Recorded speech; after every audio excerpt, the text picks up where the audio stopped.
সালমান ফারসি ডেকে বলে, নবীর সাহাবীরা রে, বেলাল আজকে আজান দিবে না,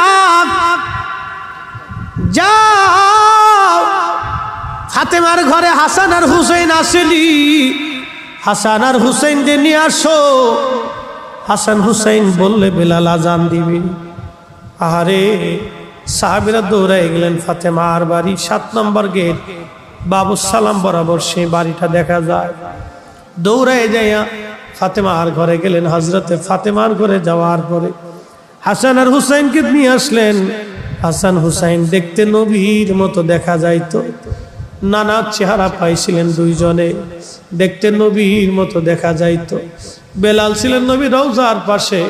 হাসান আর হুসাইন ছোট্ট দুই ভাইকে দেখে বেলাল উঠে দৌড়ায় এসে একবার ইমাম হাসানের বুকের মধ্যে মাথা টেকায় কাঁদে, আবার ইমাম হুসাইনের বুকের